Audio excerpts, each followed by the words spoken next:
Episode की शुरुआत सैनले mountain से होती है, जहां पर जान किंग के फादर थर्ड एल्डर से जान किंग के बारे में पूछते हैं। थर्ड एल्डर बताते हैं कि मैं चांगथेंग पैलेस तो गया था, लेकिन मुझे वहां पर वो नहीं मिली और मुझे मास्टर शू यान भी वहां पर नहीं मिली थी। ये सुनकर पैट्रिज उसे ढूंढते रहने के लिए कहता है और यान फैमिली का सभी इन्फ्लुएंस का यूज करने के लिए भी कह देता है। इसके 2 दिन के बाद अगले सीन में फैंग को दिखाते हैं, जिसे देखकर जान किंग सोच रही होती है कि लाइटनिंग एट्रीब्यूट वाले ये क्रिस्टल को रिफाइन करना बाकी के एट्रीब्यूट वालों को रिफाइन करने से 100 गुना ज़्यादा हार्ड होता है। मुझे नहीं पता कि इसका बॉडी कितना देर तक और इसे सपोर्ट कर पाएगा। तभी उसका वर्चुअल ड्रैगन निकलकर उसके आसपास का सभी थंडर को निकलने लगा होता है। वो देखकर जान किंग काफ़ी ज़्यादा हैरानी से सोचने लगी होती है कि आखिर ये ऐसा कैसे कर सकता है। वहीं पर वो ड्रैगन उन सभी लाइटनिंग को ऑब्जर्व करके कुछ ही घंटे में मार्शल एम्परर लेवल में पहुंच जाता है। उसका टैलेंट देखकर जान किंग सोच रही होती है कि मुझे पता नहीं था कि इसके पास वॉइड और लाइटनिंग दोनों का एट्रीब्यूट होगा। जितना ज़्यादा इसका पेट स्ट्रॉन्ग होगा, हमारे साथ रहने का चांस उतना ही ज़्यादा बढ़ता चला जाएगा। वहीं पर फॉरबिडन एरिया के बाहर में उसी थर्ड एल्डर को दिखाते हैं, जहाँ पर वो यान को ढूंढते ढूंढते सोच रहा होता है कि आखिर यान किंग चली कहाँ गई है। थर्ड एल्डर को ऐसा लगता है कि शायद अब वो फेस्टिवल में पार्टिसिपेट करने चली गई होगी। ये सोचकर वो वापस जाने लगा होता है, लेकिन तभी उसे कुछ गड़बड़ नजर आती है, इसीलिए वो आगे बढ़ने लगा होता है और तभी उसे पता चलता है कि कोई फॉरबिडन एरिया में एंटर कर गया है। वो जानकर वो उसी तरफ आगे बढ़ते हुए सोचता है कि सभी लोग तो सिनले माउंटेन में चले गए हैं, लेकिन फिर भी यहाँ पर कौन हो सकता है। ये सोचकर वो भी वहाँ पर एंटर कर जाता है और देखने लगा होता है कि आखिर अंदर में आ कौन गया है। वहीं पर अंदर में दिखाते हैं, जहाँ पर फैंग ऑफ फाइनली उसे पूरी तरह से रिफाइन करके थंडर एट्रीब्यूट को भी हासिल कर लेता है। वो जानकर जान किंग काफ़ी ज़्यादा खुश हो जाती है, लेकिन तभी फैंग को काफ़ी ज़्यादा अजीब फील होने लगा होता है और उसका बॉडी का इविल फायर फिर से एक्टिवेट हो जाता है। वो देखकर फैंग को समझ में नहीं आ रहा होता है कि आखिर ये क्या हो रहा है। तभी उसे याद आता है कि जब पिछली बार ऐसा हुआ था तब किंग वो उसका हेल्प करने के लिए वहाँ पर थी, लेकिन इस बार तो यहाँ पर यान किंग होती है। ये सब सोचकर वो खुद को कंट्रोल करने की कोशिश करने लगता है, लेकिन वो उसे कंट्रोल नहीं कर पा रहा होता है। उसका वैसा हालत देखकर यान किंग कंफ्यूज होकर पूछने लगी होती है कि तुम्हें क्या हो रहा है। फैंग काफ़ी मुश्किल से उसे वहाँ से जाने के लिए कहता है, लेकिन वो ना जाकर उसके और करीब जाकर कहते हैं, मैं तुम्हें अकेले छोड़कर कैसे जा सकती हूँ, बताओ मुझे कि तुम्हें क्या हो रहा है। तभी वो खुद पर से कंट्रोल खो देता है और वो उस पर अटैक कर देता है, जिससे वो काफ़ी ज़्यादा शॉक्ड होकर उससे पूछने लगी होती है कि आखिर ये तुम क्या कर रहे हो। ये बोलकर वो सोचता है कि हालांकि मैं तुम्हें खुद को देने के लिए तैयार हूँ, लेकिन ये ऐसा नहीं है जैसा मैंने सोचा था।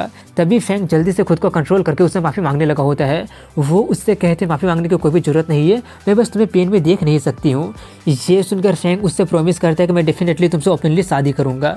तभी यान किंग उसका बॉडी में से एक तरह की एनर्जी को निकलते देखकर वो कहती है कि तुम्हारे बॉडी का एनर्जी ओपन हो गया है और उसे अल्टीमेट पावर में इवॉल्व करने का सिर्फ एक ही मौका तुम्हारे पास है।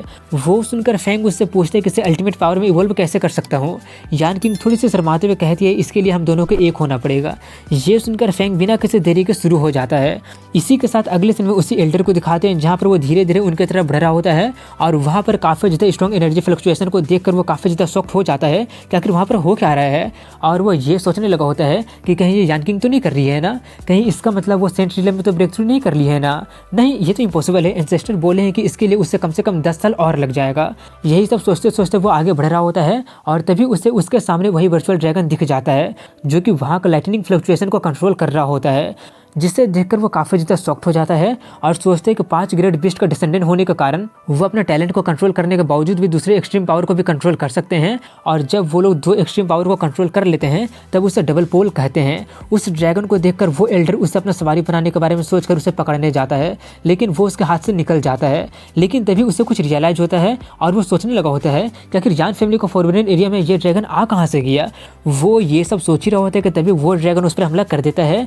उससे बचकर वो कहता है मुझे आगे जाने से वो रोक रहा है, इसका मतलब जरूर यहाँ पर उसका ओनर होगा। उसका एनर्जी फ्लक्चुएशन को देखकर ऐसा लग रहा है जैसे कि यान किंग भी वहीं पर है। तभी उसे यान किंग के साथ साथ उसे एक और बंदे का शैडो दिखाई देता है। वो देखकर थर्ड एल्डर काफ़ी ज़्यादा शॉक्ड होते हुए सोचने लगे होते हैं कि तो इसका मतलब उसका ओनर सच में उसके अंदर ही है। वो सब जानकर वो जल्दी से पैट्रिज को बताने के लिए वहाँ से चला जाता है। वहीं पर उस सील्ड के अंदर में उन दोनों को दिखाते हैं, जहाँ पर फैंग उठ जाता है। उसे जागता देखकर यान किंग जल्दी से उसे एनर्जी को ऑब्जर्व करने के लिए कहती है, इसलिए वो एनर्जी को ऑब्जर्व करना शुरू कर देता है। तभी यान किंग को ऐसा फील होता है जैसे कि उसका फादर वहाँ पर आ गए हों। वो जानकर वो थोड़ी से घबराते हुए सोचने लगे होती है कि इस एनर्जी के फ्लक्चुएशन को जज करने पर ऐसा लग रहा है जैसे कि ये मेरे फादर और थर्ड एल्डर का है, इसका मतलब फैंग अब खतरे में आ गया है। वहीं पर बाहर में दिखाते हैं जहाँ पर उसे देखकर पैट्रियट कहते हैं कि ये तो सच में डबल पोल वाला ही ड्रैगन है, और आगे कहते हैं कि आखिर इस ड्रैगन को ओनर हो कौन सकता है। थर्ड एल्डर बताते हैं कि यान किंग उस शील्ड के अंदर में है और उसके साथ एक लड़का भी है। ये सुनकर पैट्रियट सोचते हैं कि यान किंग बचपन से अनरूली और विलफुल रही है, कहीं वो इस ड्रैगन के कारण ही तो उस लड़के को अप्रोच तो नहीं कर रही है ना। ये सोचकर वो कहता है कि मैं आशा करता हूँ कि तुम मेरे यान फैमिली के मेंबर हो। ये बोलकर वो अटैक कर देता है, लेकिन उसका अटैक को उसका ड्रैगन रोक देता है। जो देखकर पैट्रियट उससे कहते हैं कि रास्ते से हट जाओ, मैं तुम्हें चोट नहीं पहुंचाना चाहता हूं। वहीं पर अंदर में दिखाते हैं जहां पर फैंग नेक्स्ट रिले में पहुंच गया होता है और मौके का फायदा उठाकर वो और आगे कल्टीवेट करने लगा होता है।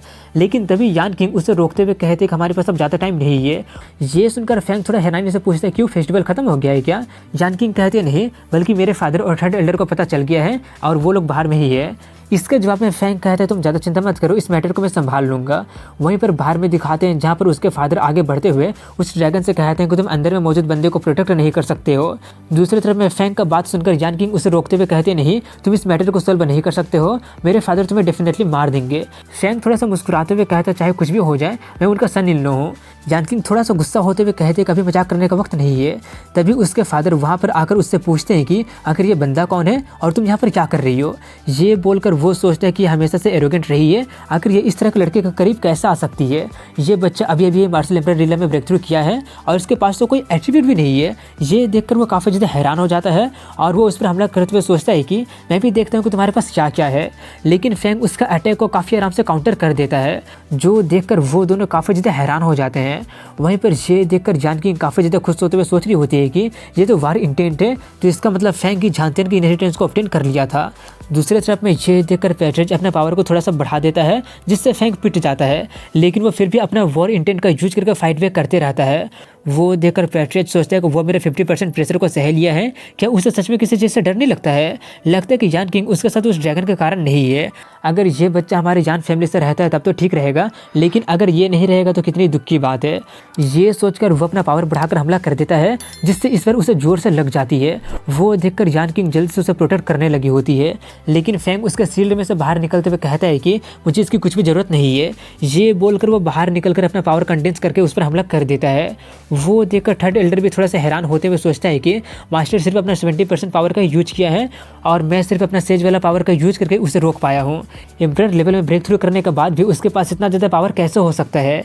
इससे पैट्रियट अब काफ़ी ज़्यादा हैरान हो गया होता है और ध्यान से देखकर वो कहता है कि वो कोई की नहीं है, बल्कि वो वॉर इंटेंट है। मैंने सुना था कि किसी ने झांतियन का इनहेरिटेंस को ऑब्टेन कर लिया था, तो लगता है कि शायद ये वही बंदा है। ये बोलकर वो उससे कहता है कि तुम चाहे जो भी क्यों ना हो, हमारे फॉरबिडन एरिया में तुम वाइल्ड एक्ट नहीं कर सकते हो। ये बोलकर वो हमला करने की तैयारी करने लगा होता है। वो देखकर यान किंग उन्हें रोकने की कोशिश तो करती है, लेकिन वो उसे रास्ते से हटा देते हैं और उस पर हमला करते हुए कहता है कि अपना सभी एबिलिटी का यूज करो। फैंग उसके अटैक को काउंटर करने की कोशिश तो करता है, लेकिन वो बहुत ही बुरी तरह से पिट जाता है। वो देखकर यान किंग काफ़ी ज़्यादा रोते हुए जल्दी से उसके पास जाकर उसे उठाने लगी होती है। फैंग उससे काफ़ी मुश्किल से कहता है कि तुम ज़्यादा चिंता मत करो, मैं मरने वाला नहीं हूँ। ये बोलकर वो अपनी इंजरी को छूते हुए सोचता है कि ये थंडरबोल्ट तो सच में काफ़ी ज़्यादा ग्रेट पावर है, इसमें कोई भी मिस्टेक हो ही नहीं सकता है। तो कहीं इसका मतलब वो जानबूझकर तो ऐसा नहीं किया है ना, क्या वो मेरे रेजिस्टेंस को हराना चाहता है? लेकिन उन्हें ये नहीं पता कि मैं एक फार्मासिस्ट हूँ। ये बोलकर वो खुद को हील करने लगा होता है। वहीं पर यान किंग अपने फादर से कह रही होती है कि वो ऑलरेडी इतना ज़्यादा हर्ट हो गया है कि आप अभी भी उसे जाने नहीं देंगे। तभी वो ड्रैगन उस पर हमला कर देता है। उसके अटैक से बचते हुए पैट्रियट कहते हैं कि क्या तुम अभी भी अपने मास्टर को बचाना चाहते हो, लेकिन अफसोस की बात है कि तुम अभी काफ़ी ज़्यादा छोटे हो। ये बोलकर वो आगे बढ़ते हुए सोचता है कि र्यूमर्स ये कह रहे हैं कि सूरा क्लान का ब्लड डीमन झांतियन का इनहेरिटेंस को ऑब्टेन किया है। अगर वह सच में सूरा क्लान का मेंबर है तो वो लोग जरूर बदला लेने के लिए आएंगे, इसलिए मैं उसे ऑफेंड नहीं कर सकता हूँ। वहीं पर यान किंग फैंग को पकड़कर रोते हुए अपने फादर से कह रही होती है कि आप इसे मार नहीं सकते हैं, अगर आप इसे मार देंगे तो मैं भी अकेले नहीं जीऊंगी।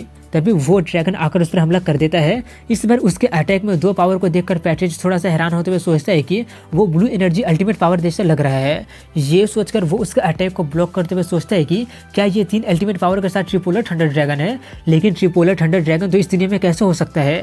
एक और पावर को नोटिस करके वो सोचता है क्या उसके पास स्टार पावर है। अब ये स्टार पावर को कैसे ऑब्टेन कर लिया है और इस पावर को ऑब्टेन करने के बावजूद भी उसका बॉडी फटा क्यों नहीं? अगर मुझे अच्छे से याद है तो स्टार पावर सिर्फ और सिर्फ तियानवे कॉन्टिनेंट का फैंग फैमिली का डिसेंडेंट ही इनहेरिटेंस कर सकता है। तो लगता है कि इसका मतलब ये बंदा सूरा क्लान का नहीं है। इतना सोचकर वो उससे पूछता है कि बताओ कौन है ये। ये सुनकर वो थोड़ी सी नर्वस होने लगी होती है। उससे कुछ भी ना बोलता देखकर उसका फादर और चिल्लाते हुए पूछते हैं कि बताओ ये कौन है। तभी फ्रैंक उठकर अपने बारे में सब कुछ बता देता है। उसके बारे में जानकर उसे पता चल जाता है कि चैनबो कॉन्टिनेंट का फ्रैंक फैमिली से बिलोंग करता है। और इसी के साथ यहीं पर इस एपिसोड की एंडिंग हो जाती है। मिलता हूँ अगले वीडियो में, के लिए